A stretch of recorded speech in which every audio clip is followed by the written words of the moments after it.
Good evening, everyone. Welcome to Chiller Chat. Tonight we have author J.W. Burchick with us, the author of the upcoming book, Hybrid Dead. And he's going to talk about his book with us. Thank you for joining us tonight. It's nice being here, Brian. Well, thank you. And now, what got you started in writing to begin with? Well, I went back to college when I was 40, and I had a professor who started me down the path of creative writing. Mm-hmm. One of the things that she had us do as an exercise in her class was write basically your life story, you know. And so I wrote it, and I turned it in with everyone else in the class, and she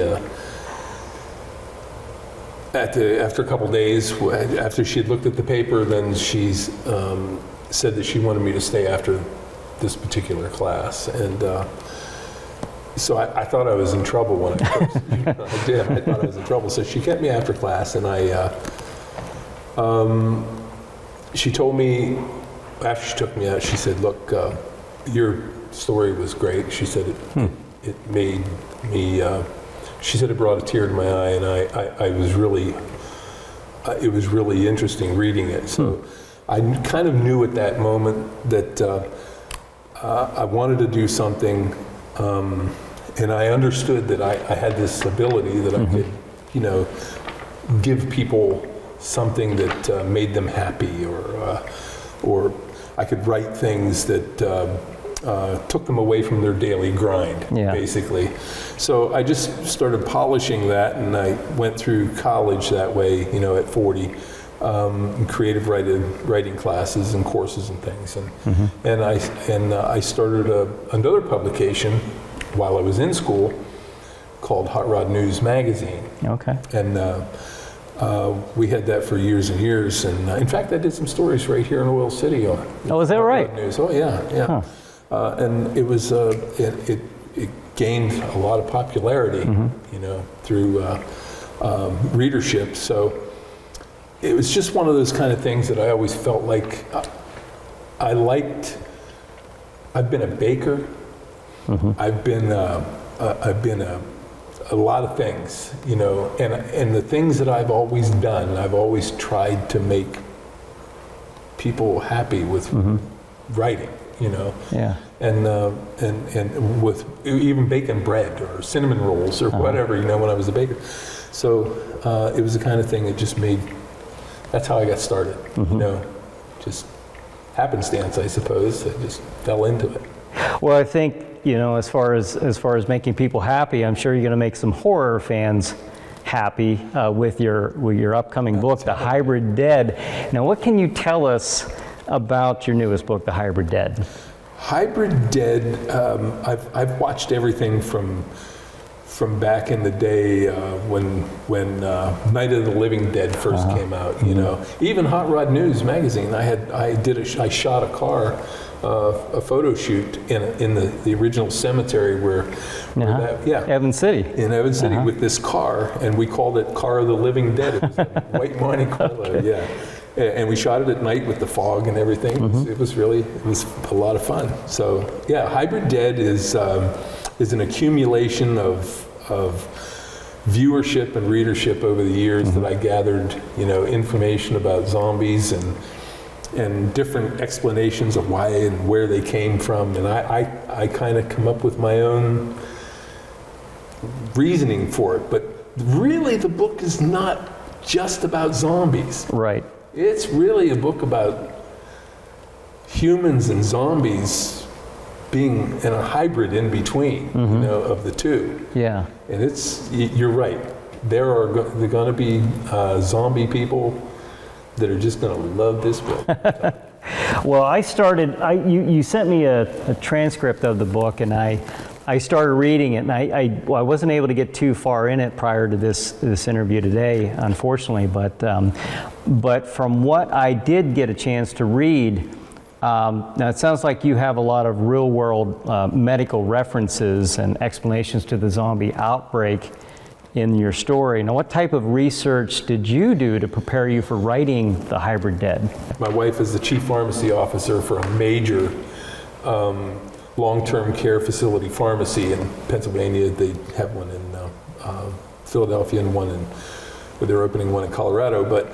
And then I have a friend who's a doctor, and we discussed how, well, I don't want to get into the weeds on it, but when humans are, say, protein and fat-based entities, and hybrids are well, I won't tell you what they are. But you got to read the book to find out. You have to read the book to see that. It's pretty cool how it comes about. But I've gone through some, a lot of research coming up with the concept. Yeah, you're right. So you have some type of at least general medical explanation on how all this could really happen. I noticed on like Star Trek or something like that, they always have like an actual, it could probably possibly happen. There is a real plausibility factor involved in, and it's one of those kind of things where when people read it, have you ever read something like that where you just, as soon as you're done reading it, you think, well, that could happen. Yeah. Or in some movies, I've seen that to where, oh my gosh, that could really happen. Yeah. And then you just go do the research, and that could happen. Yeah. That's what this is about. Well, that's interesting. Now, as far as the zombie hybrid story, I mean, what made you want to write that to begin with? Well, I just always thought that there had to be something in between, and hybrids are, because there's hybrid of everything these days. Everywhere you turn, and I wanted to find something that was just a nasty little critter, and these guys are, in between being a human and a zombie, and I think the readers will find that very distasteful. Well, speaking of that, you have a lot. I mean, it's not for the faint of heart, right? I mean, you're it's got a lot of gore and horror to it. So I think if you're into horror movies, if you're into horror books, you're really going to enjoy this. When I started reading it, one of the things I noticed was I didn't want to stop. I mean, and I'm not just saying that because you're sitting here. I mean, I can sincerely tell you that I wanted to keep going, and unfortunately, with my everyday, tasks and things, I just couldn't keep up with it. But it is a very enjoyable read, and now in saying that, is this your first? This isn't your first book, right? No. Okay. I've written. This would be my 5th book so far. Oh, okay. I started out with a book called Two-Lane Blacktop, The Legend Lives. That was a book that was inspired by a movie from a long time ago that I enjoyed. And then I wrote a second one that was like a Fast and Furious book for kids. It was called Wheelmen. It's not about bicycles. It's about like the Fast and Furious cars and that sort of thing. And then I wrote a book called a novel called The Last Freedom Journal. And The Last Freedom Journal is basically a book that was inspired by the world as it is today, especially in the United States, and how things could evolve very quickly just on, one politician's whimsy, and create enough problem. And what happens when it does spiral out of control. What genre is that in? Is that in horror or thriller? Or? I call it political science. Okay. Fiction. Okay. Yeah. And it's an action adventure story all the way. Yeah, it's very, very good reading. If somebody's interested in that, it's called The Last Freedom Journal. And then I wrote this one, Hybrid Dead. And I just had so much fun writing that book. I did. It was a blast. In fact, I was getting up sometimes at 2, 3 o'clock in the morning for hours, just sitting Yeah. and sorting it out. It was a lot of fun to write. How long did it take you to write The Hybrid Dead? I worked on that for about a year and a half. Okay. Yeah, to get it done. And when did you start on it? Oh, year and a half ago. I mean, you just finished writing it I just recently? Finished it Okay. recently. Yeah, that's why you got the transcript. Right. Okay. It's been to edit and it's ready to go to be published. So I see. Okay. yeah. Wow, that is really fascinating. Now, do you have any other books or writings or articles that deal with horror? I mean, Well, I have a science fiction coming out, and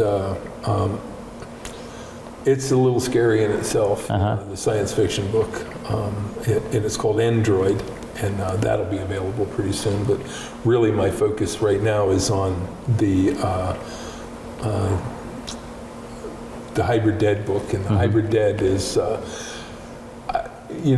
I have ideas for the next one. Yeah. So yeah, it's kind of my pet.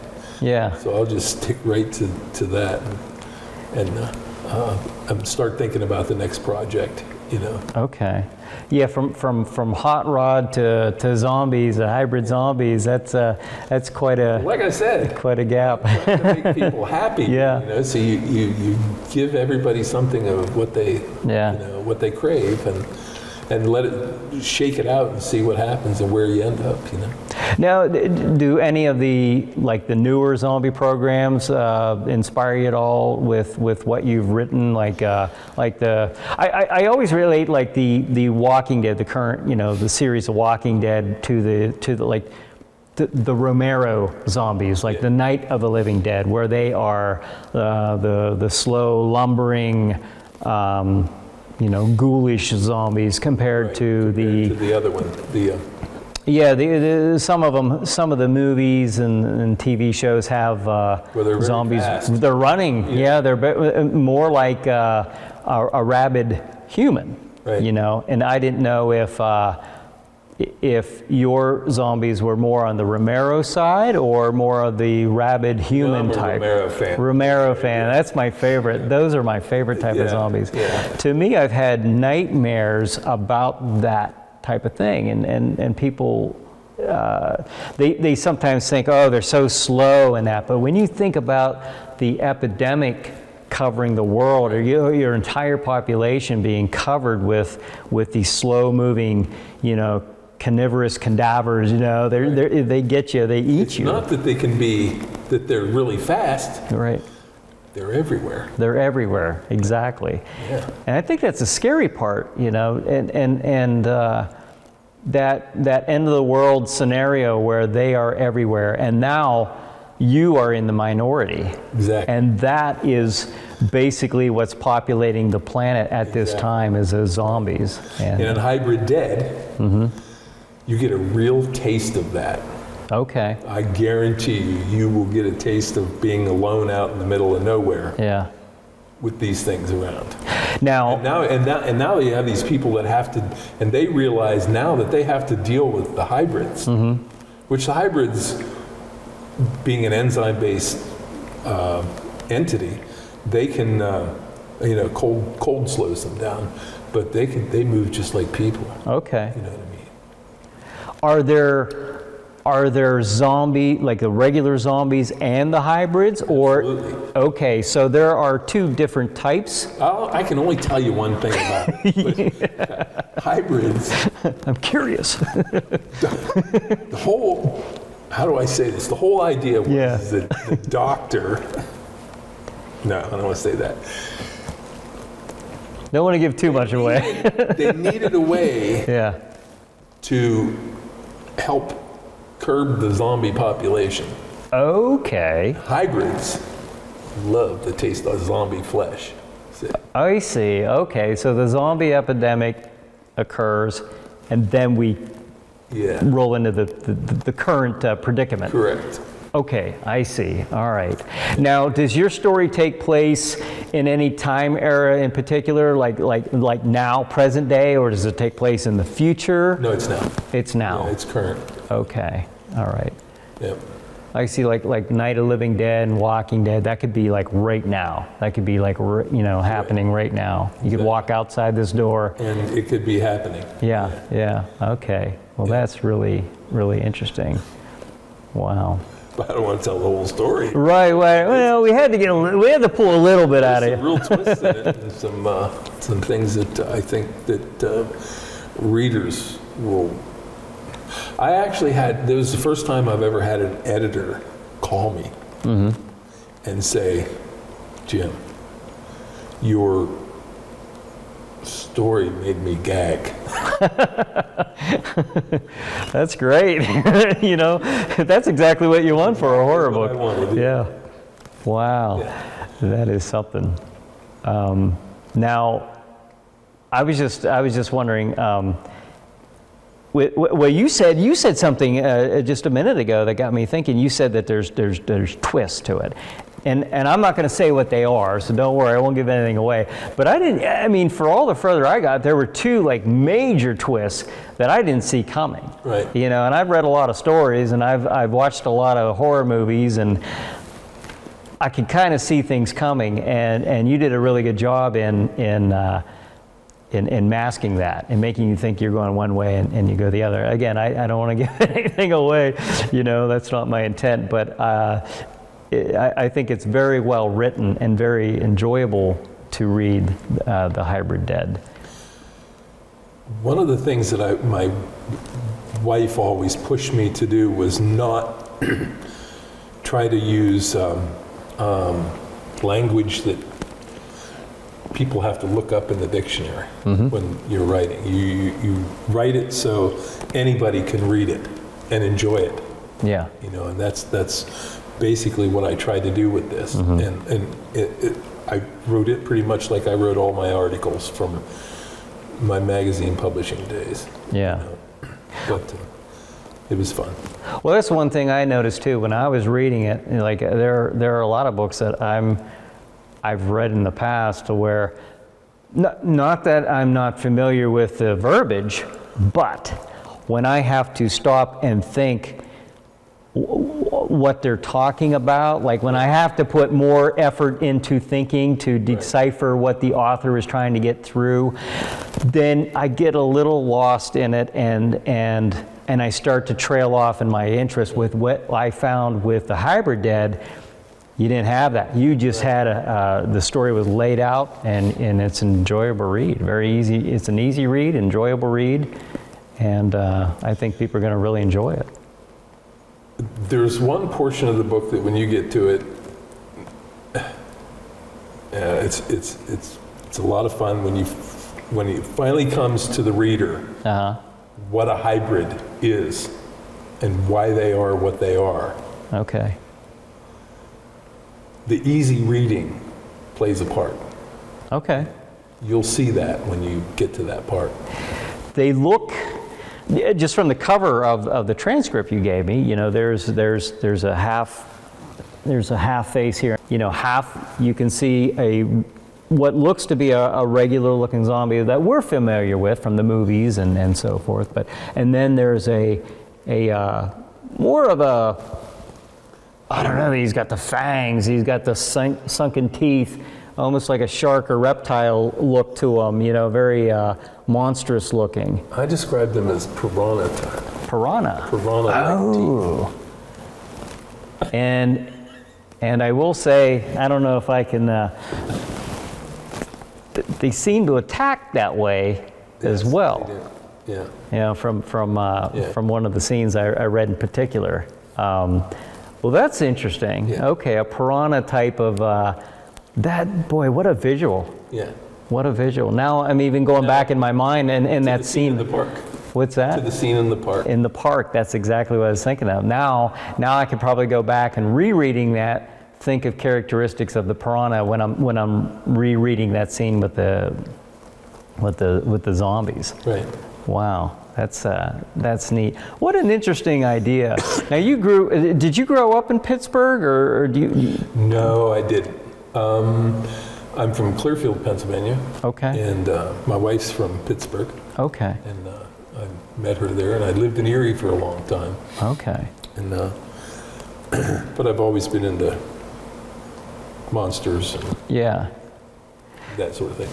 So I've always looked at Pittsburgh as kind of being the birthplace of our modern day zombie. You know, what we know as the zombie. Before George Romero and John Russo took the idea to zombies being like a cannibal. They're eating the humans. They're eating the flesh. Before that, they weren't scary. I mean, they weren't that scary. They might have been ruled over by some kind of witch doctor or something in some of the older movies and voodoo stories, you know, more line of voodoo. And they might choke somebody or, you know, or throw them off a cliff or something. It was never so gruesome and gory and what a horrible idea they came up with, but we just can't get enough of it. Can't get enough of it. I mean, right now, zombies are king. Yeah. When it comes to Yeah.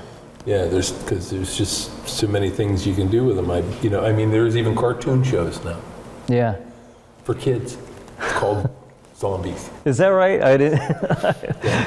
It's on the Cartoon Network or whatever. Is that right? Wow. Well, they're such a part of our pop culture. Yeah. You know, obviously with the Walking Dead. I mean, Fear the Walking Dead. That's such a big thing right now.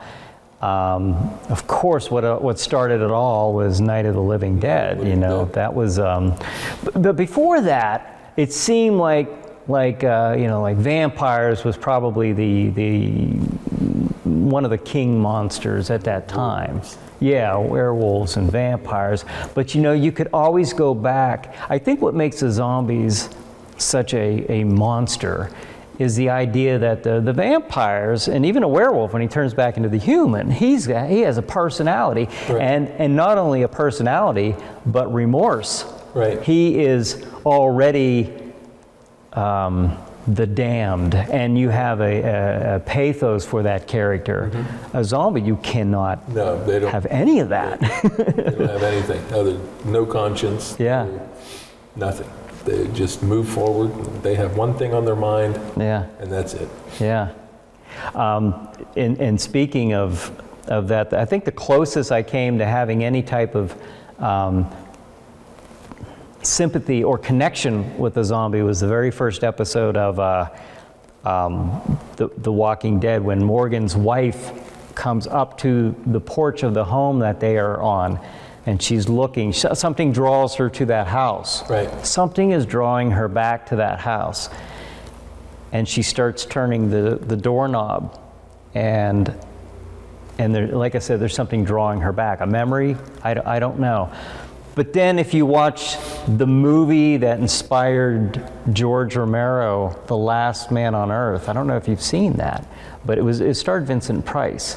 Yes, I have. And yeah. I love that Vincent movie. Price. I love that movie because that movie actually inspired George Romero to do Night of the Living Dead. Yeah. And there's a scene where Dr. Morgan, the two names are the same. Dr. Morgan's wife comes up to the house, and you can see the doorknob turning, you know, and you can hear it turning. And now the difference is she actually opens the door and walks into that house. And did you see that movie?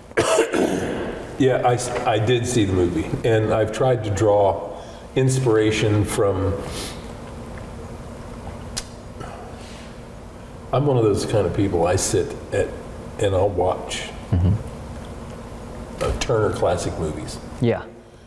I'll sit there and watch the old standbys just to be inspired by some of the things that they say and some of the things they do, especially in the horror culture.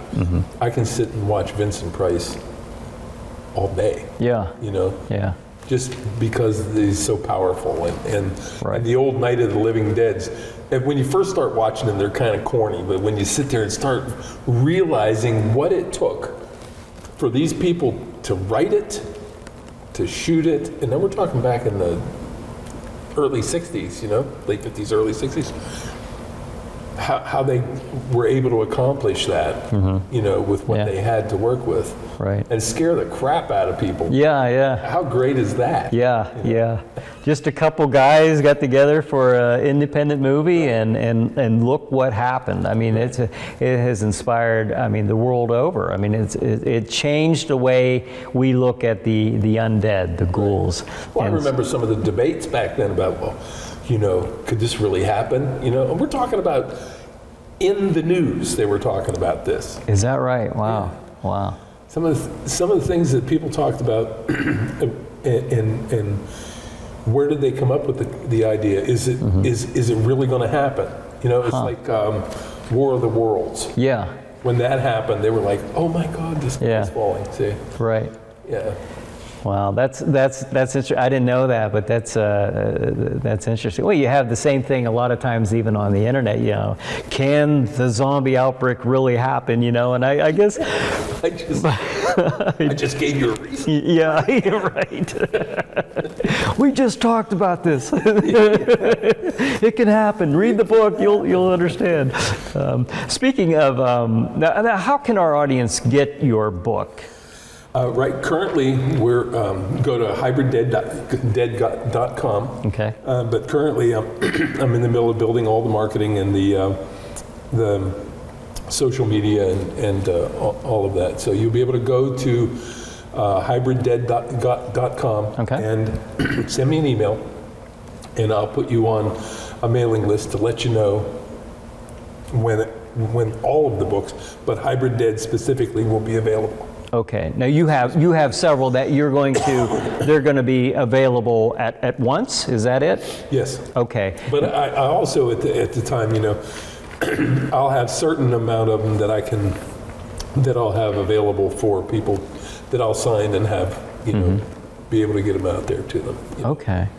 Those rabid hybrid zombie people. So if you're one of those rabid zombie people yourself, you can't get enough of the zombies, the stories, the movies, if you just want more. If you want to see an interesting take on the zombies, read J.W. Burchick's book, The Hybrid Dead, and that will be available soon, right? That's very soon, by the end of this summer, I would say. Okay. And what's next for you? Well, who knows? Could be, I'll probably continue the marketing with everything else, and I'll revisit Hybrid Dead at the end to look at, what you got to read the book. Once you read the book, you'll see where it's going from there. 'Cause Okay. that might be my next project. Right. Okay. So read the book, get to the end, and maybe you'll see where we're going, or JW goes from there. So JW, thank you so much. It's been a pleasure having you on the Nice show. talking to you, Brian. So and Can't wait to come back. yeah, we'll have to have you back. And thank you for joining us tonight for another episode of Chiller Chat. Until we see you again, have a good week.